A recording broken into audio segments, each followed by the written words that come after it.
Hi, welcome to our channel.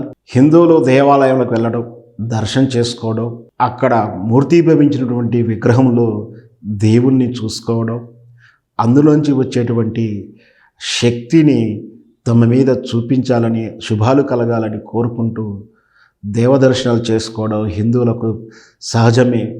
అయితే ఆ హిందూ దేవాలయాల దర్శనం తరువాత దేవుని ప్రసాదంగా ఏదో ఒక పదార్థం ఇవ్వడం అనే పొరపాటే.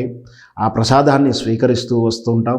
ఆ ప్రసాదం తీసుకుంటే కానీ ఆ దర్శనం పూర్తవ్వదని నమ్మకాన్ని కలిగి ఉంటాం.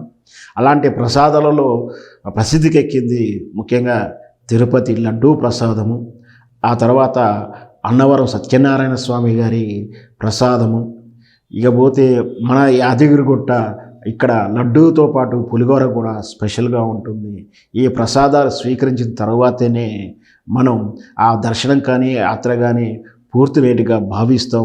దాంతోపాటు ఇలా దూర దర్శనాలు చేసుకొచ్చుకున్న తర్వాత పుణ్యక్షేత్రాల తర్వాత అట్టి ప్రసాదాన్ని మన ఆత్మీయులకు, మన ఇరుగు పొరుగు వాళ్ళకి ఆ ప్రసాదాన్ని ఇచ్చి ఆ దేవుని ఆశీస్సులు వారికి కూడా ఉండాలని మనం కోరుకుంటూ ఉంటాం. ఇలాంటి ప్రసాదం ఇప్పుడు మనకు అయోధ్యలో రామమందిరం ప్రారంభమవుతుంది. మరి అక్కడే ప్రసాదం పెడతారని సర్వత్రా చర్చ జరుగుతుంది.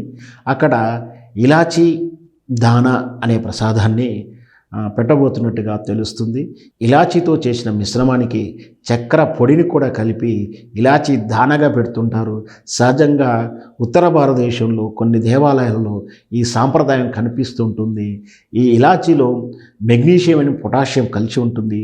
దానివల్ల మనకు జీర్ణశక్తి ఉంటుంది, దాంతోపాటు రక్త వృద్ధి ఉంటుంది, దాంతోపాటు తేజస్సు ఉంటుంది, యాక్టివ్నెస్ ఉంటుంది. ఆ ఇలాచీలో ఆ గుణం ఉంటుంది. ఆ ఇలాచీ దానా అంటారు ఆ ప్రసాదాన్ని. ఆ ఇలాచీ దానాన్ని రామమందిరంలో ప్రసాదంగా రామమందిర ట్రస్ట్ వాళ్ళు ఫైనల్ చేశారు. రామమందిర ప్రారంభోత్సవానికి ఈ ప్రసాద వితరణకు అన్ని ఏర్పాట్లు చేయడం కూడా జరిగిందని ట్రస్ట్ సభ్యులు చెప్తున్నారు. ఇక నుంచి మనం రామమందిరం ఇలాచీ దానని స్వీకరించబోతున్నాము. ఎవరెళ్ళినా ఎక్కడికి వెళ్ళినా ఇలాచీ దాన తీసుకురండి, మీ ఇరుగు పొరుగులకు కాస్త ఇవ్వండి. ఆ రాముని ఆశీస్సులు మీతో పాటు వాళ్ళకు కూడా అందేలా చేయండి.